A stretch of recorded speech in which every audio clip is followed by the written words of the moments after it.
Hello, and please accept my heartfelt prayers that you and your family are safe and healthy. These are really strange times that have changed the course of our future. Nobody can deny that. I hope that the economic impact of coronavirus, fuel wars, and business shuttering have prompted innovative ideas for your current business or for a future one. And I don't have a crystal ball to tell you exactly what will happen, but I've pulled together my team to talk about what we know and what we can foresee in the private aviation market. Obviously, we all know that there's a significant reduction in flights, commercial and private, because there isn't anywhere to go. And also, there's some fear, even if we did have some place to go, we really don't want to go anymore. Only time will tell how quickly that will bounce back. It may be 2 years before we really see the kind of travel and volume of travel that we've seen in the past. But we really do believe it will return, and we believe the private aviation market will return faster than commercial aviation. What we've seen time and time again is that humans are resilient. They have a sense of adventure and courage, and they push into challenges. We'll all have the opportunity to come out of this multi-layered crisis stronger and more productive. I believe that this is the time to prepare for that, but you're not here for my pep talk. You want to know about aircraft values.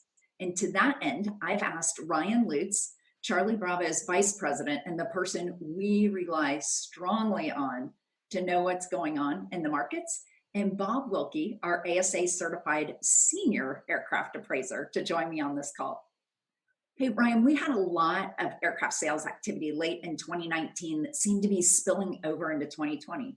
In fact, we've lamented that here at Charlie Bravo, we had the most promising first quarter ever lined up.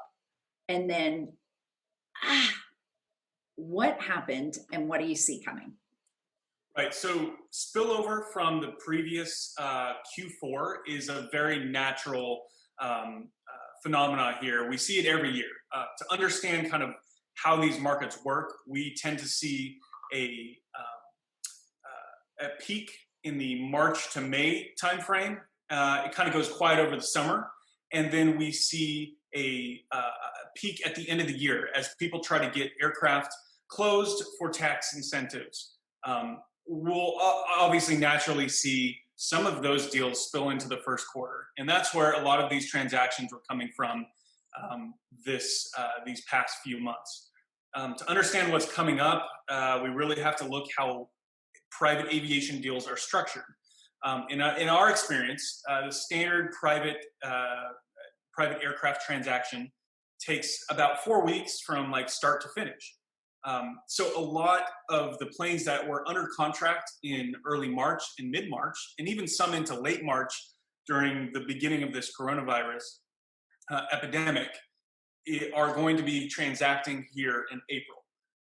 I'm predicting, and what a lot of the experts in this industry are predicting, is that come May and June, we're going to see a lot of those transactions slow because the pipeline hasn't been filling with deals from March, April, and May. I think it's going to come back this fall. That's the sentiment across our industry, that Q3 and Q4 could see a resurgence. I would definitely agree with that, Ryan. Thank you. Bob, there are two major disruptors in modern history that may give us indicators about what's going to happen in the markets. And I'm not trying to point this out, but you're the person with the longest experience in private aviation on this call. I didn't say anything about your age, so don't get upset at me. But you've had the longest eye on this market of any of us on this call. And specifically, I'm talking about the recession of 2008 and 2009 and 9/11 or post 9/11 aircraft activity, which in the US was compounded by the dot-com boom and bust. So I know we serve a global market here, but I really want to talk about these two kind of American drivers that we saw because our market impacts everyone else. Do you think this is going to be like those two big financial upsets in the private aviation market? Do you think it's going to be different, and why? Well, Renee, in my opinion, we've never seen anything like this. 9/11, I would liken to Pearl Harbor. And thankfully, I may be old, but I did not experience Pearl Harbor firsthand. However, I did experience 9/11 from Chicago. I went out for a jog in the morning. I came back, and my dad told me to turn on the TV. And that was right after the first aircraft hit the World Trade Center. The streets of Chicago completely cleared. It's a lot like New York is currently, and Chicago. This is an enemy that we cannot see. We can't even put a finger on. We know kind of where it is, but we don't know how to battle it just yet. In 2008 and 2009, that economic disaster, I remember being at NBAA, listening to Mary Matlin and James Carville talk about the upcoming election. And simultaneously, Blackberries started to go off left and right, and people were literally running out of the building. And that started a free fall in values. I remember a pristine Challenger 605 that was for sale. The initial opening price was $20 million. And then it dropped to 18 million the next day, and then 15 million. And then when the show closed, please give us an offer on your business card. That was absolutely dramatic, and it lasted, in my opinion, and I think most others, through May of 2009. The economy as a whole began to recover at that point. But realistically, business aircraft values didn't begin to even stabilize until 2016, 2017, depending on the model. And also during the economic catastrophe, it developed kind of a we versus them mentality. I'm out of Detroit, and the big three automaker executives flew to Washington to testify before a Senate hearing. And they were vilified for flying on separate aircraft. And Alan Mulally of Ford, formerly of Boeing, wasn't even looking for money. However, Chrysler and General Motors were, and ultimately General Motors went bankrupt and closed down their entire flight department of 7 aircraft, all Gulfstreams, 5 G350s and 2 G5s. Right now, it seems like the perception is much different. Everybody's scared, and it's having a big impact on the economy. But I personally don't see a lot of quality aircraft hitting the market in a very short period of time. So I think that should be a very good thing for the industry. And it's one of the things that distinguishes this, the COVID-19 event, from 9/11 and 08, 09. So we saw somewhere between 20 and 30% drop in value. I'm hearing you say you don't think we're going to see those kinds of drops this time. Is that right? That's my opinion. And I tell you what, I don't pretend to predict what's going to happen. I don't even pretend to guess that I know what's going to happen. I'm thinking somewhere in the 10 to 20% drop. And it's going to vary by model and age. It'll be all the traditional factors that we consider. But I don't see a huge resistance to maintaining flight departments. Maybe 1 out of 4 aircraft or 1 out of 5 within a major department might get sold. Maybe there's some right sizing, but I don't see personally a major migration out of corporate business aircraft. Now, on the VVIP or high net worth individual side, much of that can be driven by personal wealth. The two drivers historically in the business aircraft market have been corporate profits and stock market performance. And we sustained in 1 month a 33 to 34% drop in most market indices. And that is unprecedented. We had never gone from a record high market into what's typically described as recession territory in that short period of time. So there are a lot of moving parts in this problem. I think that, now most owners can afford to wait.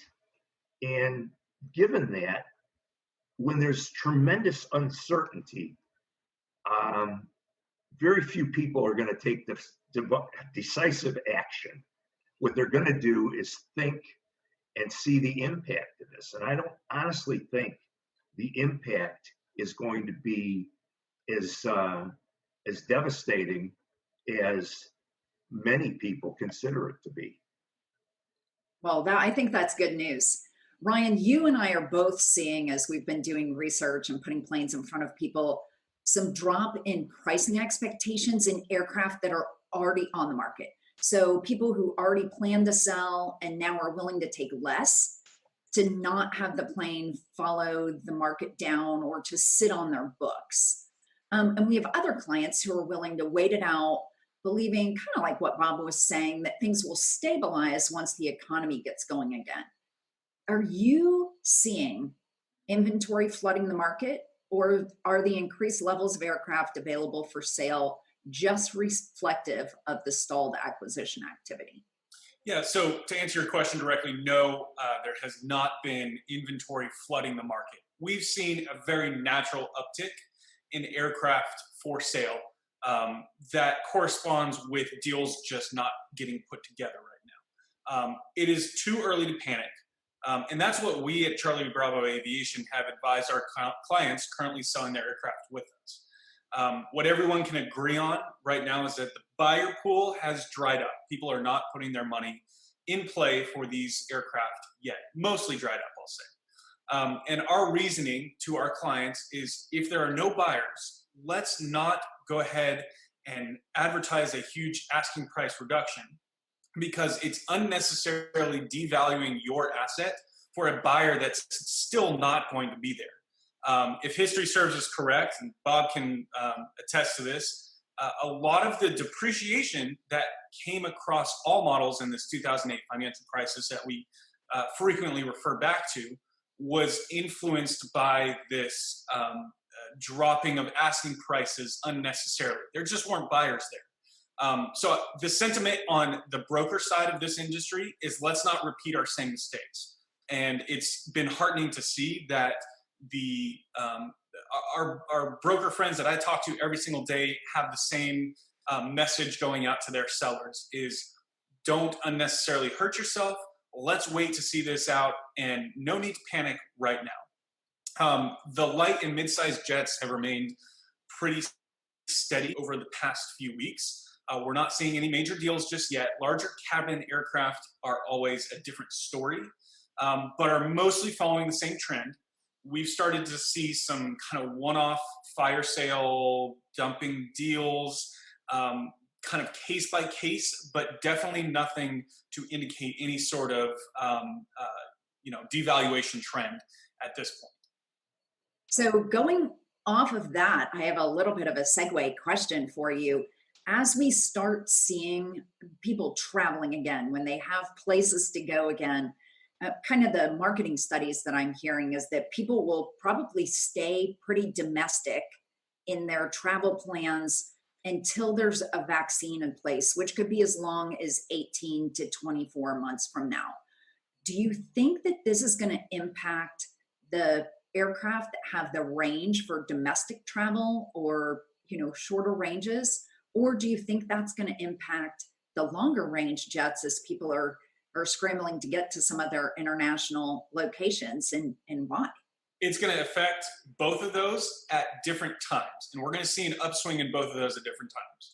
First, for the more domestic aircraft, let's call them your light and mid-size, somewhat super mid type jets. Those are going to see the first activity coming out of this uncertainty. People have approached us saying, hey, I don't want to fly commercial again because this virus has completely changed the way we think about hygiene and personal space. And those buyers are going to be getting into something economic that has the range they need, but also has the price point and the operating costs that make it feasible for them to get to. So that's going to be phase one. Phase two then is going to be, all right, our world's open back up. This might be 8 months, a year down the line. I'm still not going to get on these commercial aircraft, and I have the means to do so. And so let's take a look at a longer range jet that can get me from New York to Europe, to South America, from Dallas into both of those locations as well. Do I think that people are going to be spending $20 million plus for the top of the line newest aircraft? No, I don't think so. I think the real winners of this, the upswing, are going to be the long range, older aircraft in the, let's call it 8 to 15 or $16 million range. Your G4SPs, your G5s, those aircraft where some of the devaluation has already happened during the 2008 financial crisis, and people are just going to be more wary of putting that much capital into play so soon after this crisis. So that's kind of, we're looking at this as a two-phase approach and really focus our efforts here on domestic for the next 6 to 8 months. And then after that, let's take a look at what's in the long range market. I love it. Bob, I want to talk a little bit about financing because Ryan brought up acquisition activity. We know that banks get jittery when there's market uncertainty, and aircraft valuations are definitely a piece of that. From what I'm hearing, banks are still lending. And they're still active in approving people.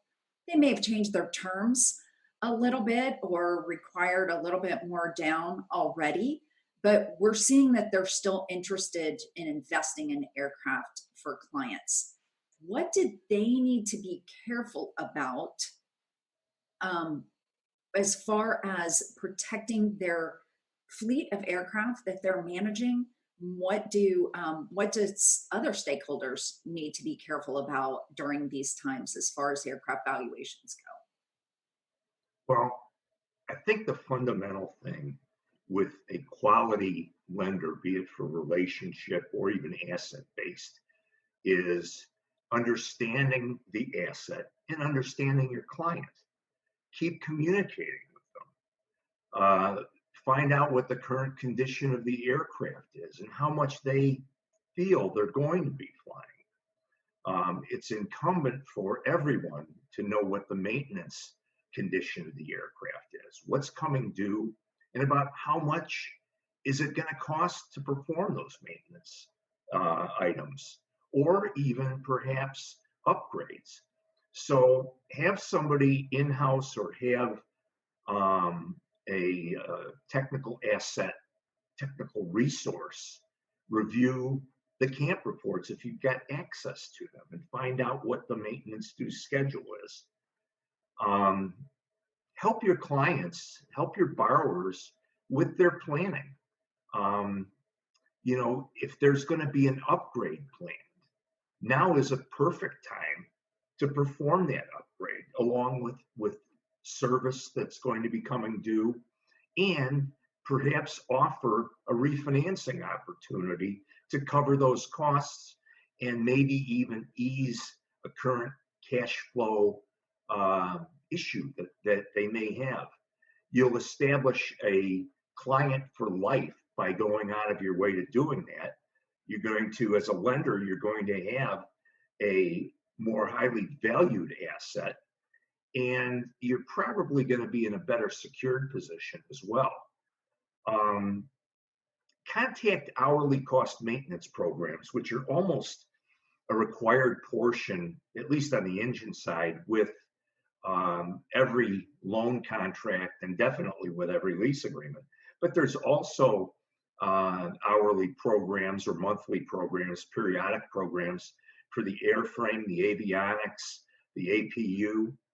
make sure that those are in place, that they continue to be in place, because I've seen some default situations where the hours were not being reported to the program provider and payments weren't being made.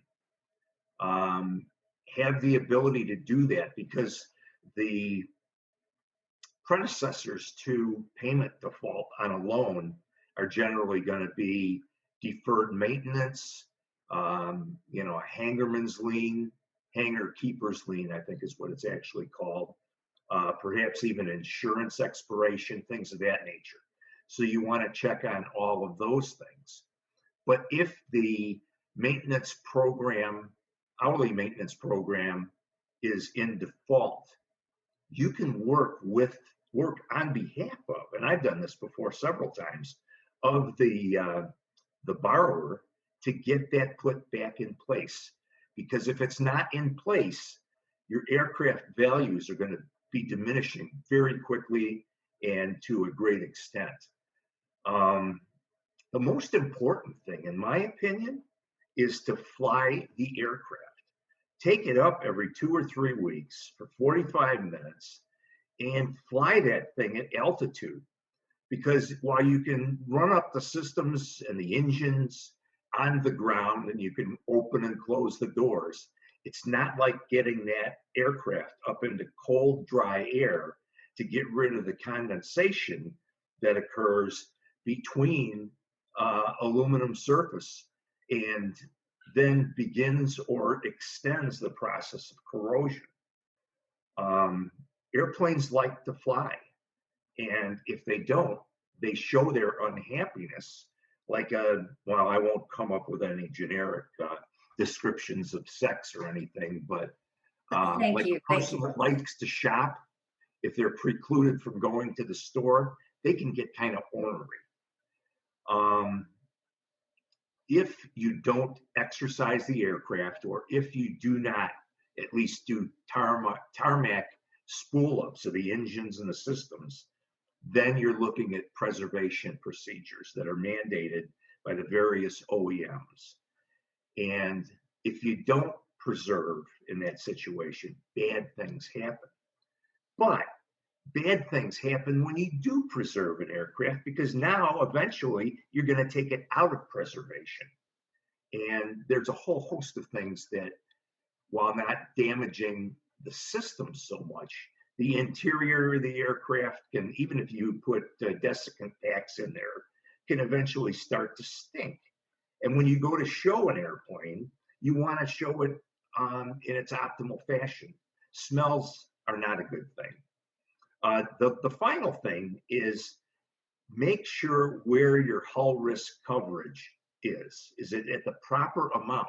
Because if aircraft are being moved around on the ground, there's a whole different set of regulations, many of them contractual with the FOB